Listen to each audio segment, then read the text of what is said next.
Hello, everybody, and welcome to the Real Estate Rundown. Today, I've got Jennifer Gligoric on the show. She is the co-founder and COO of Leafy Legal Services. She's been helping entrepreneurs start their businesses for the last 20 years. She's been also a real estate investor for the last dozen or so. She has an incredible story of coming from the area of a homeless teenager to where she's at today. She's managed to put herself through college. She's managed to create successful businesses. And she's attributed her success to a mindset. That mindset has been one of abundance. And so today, guys, I really want you guys to listen to what Jennifer's got to say because she's doing it. She's doing what we're doing. She's doing the entrepreneur thing, and she's been successful at it coming from literally nowhere. Jennifer, thank you and welcome to the show. Hey, how are you? It's great to be here. Doing well. So tell us a little bit about how you get from a homeless teenager to where you are today as a business owner. Well, it was through my own mitts. It's hard work, actually. I think it is, I don't know. Now looking back on it, it's like it was another person living another life. Like, I don't know even how I got through it. All I knew is I had 24 hours and I had to make it 24 hours to that day. And I just did the best that I could in those 24 hours. And some 24 hours were a lot harder than others, but I just kept my eye on the prize. I do believe that, luckily enough, my early years, my formative years until I was around 8 years old, I had an incredible, strong family. My family now, if you looked at them, you'd have no idea that we basically crapped out there for a little bit. You know, you'd think I grew up with a silver spoon in my mouth, and I did for a while, and then everybody went to pot, addictions and depression, and I ended up just being all alone, you know, and by myself, and I ended up in another state, homeless, and it was terrifying years, you know, but I had the base. So right. I did have a leg up on having the base. It's important to have loving people around a child where you're not beating them and doing horrible things when you're very young. And I grew up in a single mom. So I didn't have my dad around. I love my dad. He was the greatest thing since sliced bread. But she basically said, I don't like him anymore. So for a long time, she just wouldn't even let him around. And he was a great dad. That was a bad idea. And I know now that she wishes it would have been different. But even with all of that, I still had a good base of who I was. And everyone has, I guess, their rock bottom of where they'll go.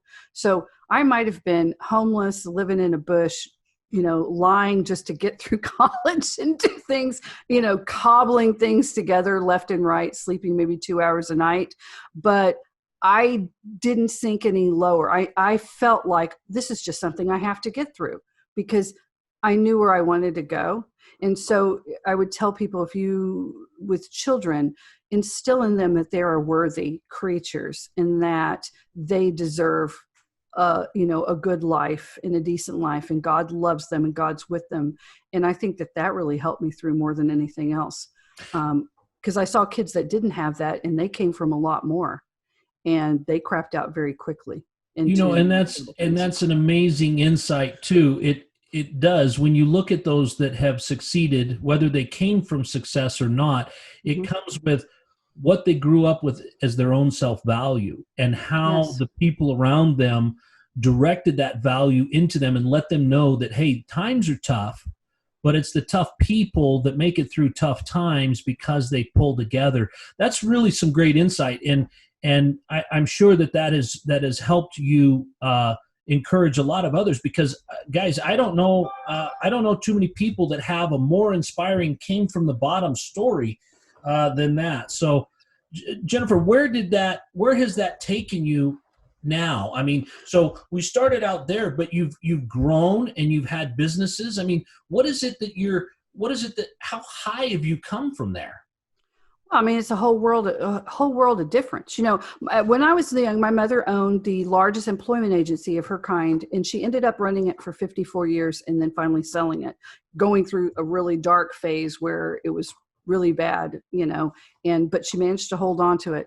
And so when I was little in school, like even grade school, I worked. You know, I went there and I would sit there as the ladies had the cigarette dangling from their mouth, and they would light it with the beehives on. I'd put them on an IBM Selectric, and I'd set the timer, and they'd keep that cigarette in, and they'd do their typing test.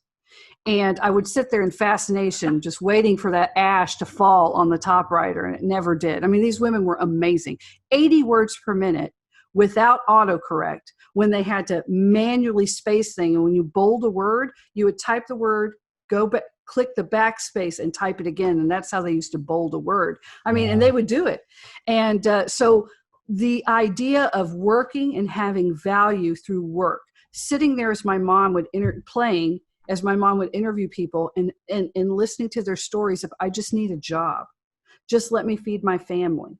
And she would find them something in our little town. So the importance of being of value, no matter who you are, has really stayed with me. Every person has an intrinsic need to work and be of value. So I was a recruiter later on, got into sales. My mother has a very good sales thing. Sales is a great thing when you're poor, because you can make more money when you're in sales than you can anywhere else, right? So learning that was very good. And then I just started to acquire different skills, because I'm an entrepreneur at heart. I learned that from her. And I spent the last 25 years being a business builder. I would walk into a company, everybody's on fire. I'd put them out, and we'd figure it out, whether it was their accounting program or everything else. And most people, most companies, if they're tanking, it's not their sales, it's not their widgets, it's not their brochures or their website. They're tanking because of HR. They've hired the wrong people. They've put them in the wrong spots. They're paying them wrong, and they're managing them poorly. And so being able to be an outsider, when you're homeless, you're very much an outsider. People ignore you. You can be staring at them, and they won't look you in the eye. So there is a power in that too. And so being able to walk into some place and be that outsider watching, you see a lot. And so you're able to see a lot. So I've been able to take the skills that I learned as a kid and the skills I learned basically on the street and take them into fixing businesses, because I believe in small business. I've